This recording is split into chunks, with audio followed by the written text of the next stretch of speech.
नाज़रीन आदाब। अवधनामा के प्रोग्राम अखबारों की दुनिया में मैं हारून रशीद आपका खैर मकदम करता हूँ। पेश खिदमत है रोज़नामा अवधनामा में शायर मोहम्मद उवैस संभली का मजमून बउनवान शब सियाह का बस अब किस्सा मुख्तसर देखें।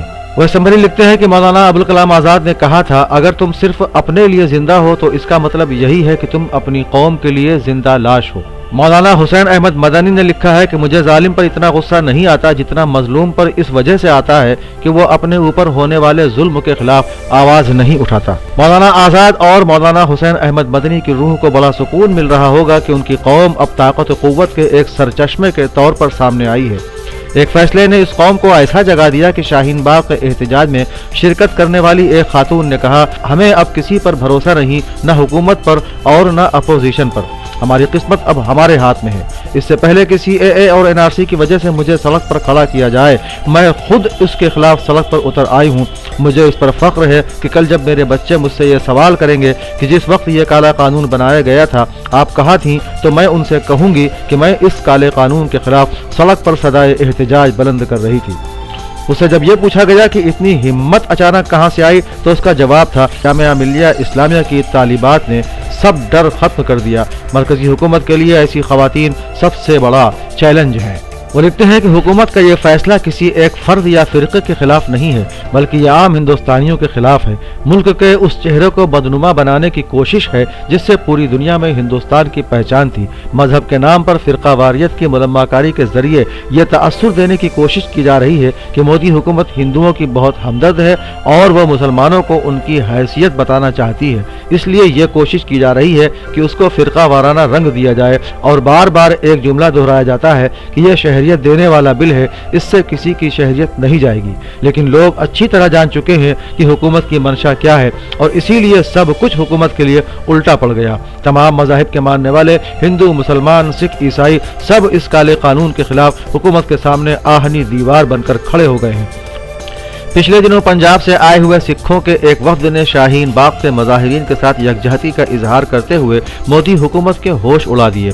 ऐसा ही कुछ लखनऊ में भी देखने को मिला। यहाँ भी गुरबानी, हवन, तिलावत कुरान पाक सब एक साथ चल रहा है। हालांकि एक माह कबल आपको याद होगा मोदी हुकूमत ने पाकिस्तान में हुए एक वाक़ये को लेकर मुसलमानों और सिखों में दूरी पैदा करने की कोशिश की थी, लेकिन उसके बावजूद अब यह वाज़ेह हो चुका है कि इस एहतजाज में सिख पूरी तरह शरीक हैं और उनका यह पैगाम भी हुकूमत तक अच्छी तरह पहुँच चुका है।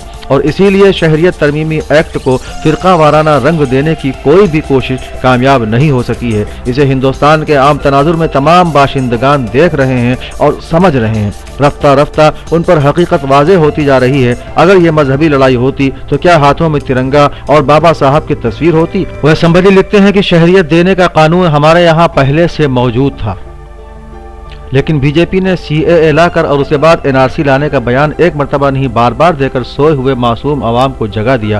क्योंकि इस तरह यह बात कही गई कि दिल का चोर जबान तक आ गया और फिर रफ्ता रफ्ता पूरे मुल्क में इस बिल के खिलाफ एहतजाज होने लगे।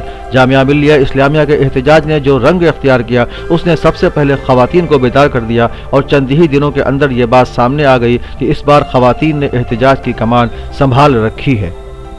हुकूमत ने जामिया मिल्लिया इस्लामिया और AMU के तलबा के एहतजाज को निशाना बनाया। ये उनकी सबसे बड़ी भूल थी। उन तलबा के पास पूरी जिंदगी पड़ी है पाने के लिए, लेकिन उनके पास खोने को कुछ नहीं। ये सीना सिपर होकर हुकूमत के सामने डटे हुए हैं। आज एक यूनिवर्सिटी नहीं बल्कि मुल्क की तमाम बड़ी यूनिवर्सिटियों के तलबा हुकूमत की आंख में आंख डालकर बात करने को तैयार हैं। उनके पास हुकूमत की हर बात का जवाब है, जबकि हुकूमत के जिम्मेदारान अभी तक अपनी बातों से उन्हें मुतमईन नहीं कर पाए हैं। बल्कि सच पूछिए तो उन्होंने उनसे बात करने की अभी तक कोशिश भी नहीं की। हालांकि उन तलबा से बात करने की जरूरत है और हुकूमत को उनका मौक़िफ़ सुनना चाहिए। ये तलबा ही हिंदुस्तान का रोशन मुस्तकबिल हैं। इन मज़ाहिरों के दौरान मुल्क के तईं उनकी मोहब्बत और हमदर्दी के जज्बे के साथ साथ उनकी बेपनाह तख्लीकी क़ुव्वत को भी देखा जा सकता है। उनसे पार्टी लाइन से बुलंद होकर बात करने की ज़रूरत है।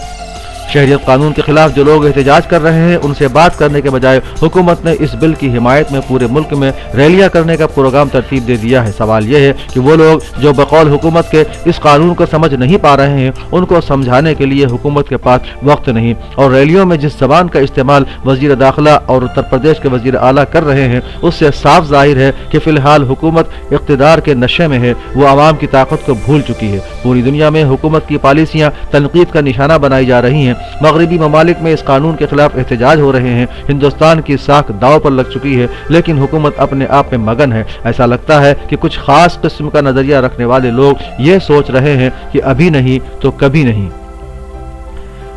وہ لکھتے ہیں کہ یاد رہے، جمہوریت ہی ہندوستان کی خوبصورتی ہے، یہاں کی پہچان ہے، یہاں کے تمام مذاہب، تہوار، عبادت گاہیں جمہوریت کی مضبوطی کا بیان ثبوت ہیں۔ ہمیں اس ثبوت کو ہمیشہ باقی رکھنا ہے۔ یہی جمہوریت تھی کہ جس کی وجہ سے مسلسل 90 برس کی جنگ کے بعد اس ملک کو آزادی ملی تھی، اور اس آزادی کے بعد ہی ہندوستان کا عظیم دستور مرتب ہوا تھا۔ اس دستور اور جمہوریت کا پرچم پوری دنیا میں فخر کے ساتھ دیکھا جاتا تھا، اور ہندوستان ایک سیکولر ملک کے طور پر پوری دنیا میں جانا جاتا ہے۔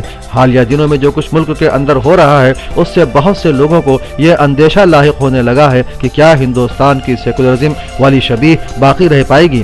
اس سے لوگوں کو یہ اندیشہ لاحق ہونے لگا ہے کیا ہندوستان کی سیکولرزم والی شبیہ باقی رہ پائے گی۔ موجودہ حکومت نے تو یہاں کی جمہوریت کو بھی داغدار کر ہی دیا تھا، لیکن اب ملک کے وقار کو بچانے کے لیے، جمہوریت کو بچانے کے لیے، آئین ہند کی حفاظت کے لیے پورے ملک میں لوگ کمر بستہ ہیں۔ شاہین باغ کی خواتین، جامعہ ملیہ اسلامیہ کے طلبہ اور ملک کے دیگر شہروں میں لوگ آئین کی حفاظت کے لیے عزم و حوصلے کے ساتھ ڈٹے ہوئے ہیں۔ سخت سردی کے موسم میں بھی 1 انچ پیچھے ہٹنے کو تیار نہیں۔ انہوں نے عہد کر رکھا ہے کہ ہم جمہوریت کو نقصان نہیں پہنچنے دیں گے، نیز دستور ہند سے کسی کو کھلواڑ نہیں کرنے دیں گے۔ اس حوصلے کے سامنے بڑی بڑی حکومتیں دم توڑ دیتی ہیں۔ جمہوریت میں بڑی طاقت ہوتی ہے، اس میں آواز کو سنا جاتا ہے، دبایا نہیں جاتا۔ حکومت عدل و انصاف سے چلتی ہے، تمام مذاہب کے احترام سے چلتی ہے۔ شاہین باغ سے جمہوریت اور آئین کو بچانے کی آواز اٹھ چکی ہے۔ ملک کی نصف آبادی اس کی حمایت کر رہی ہے، لیکن مرکزی حکومت طاقت کے نشے میں چور ہے۔ وہ بھول چکی ہے کہ عروج ہمیشہ نہیں رہتا، ہر عروج کو زوال پہنچتا ہے۔ تاریخ گواہ ہے کہ حکومت کبھی بھی ظلم و ستم کے ساتھ زیادہ دن تک قائم نہیں رہ سکی۔ اگر بی جے پی نے خود کو نہیں بدلا تو عوام تبدیلی لا کر رہیں گے، کیونکہ ہر کالی رات کو صبح کا سامنا کرنا ہی پڑتا ہے۔ ستارے عرش پر پرامن احتجاج میں ہیں، ستارے عرش پر پرامن احتجاج میں ہیں، شب سیاہ کا بس اب قصہ مختصر دیکھیں۔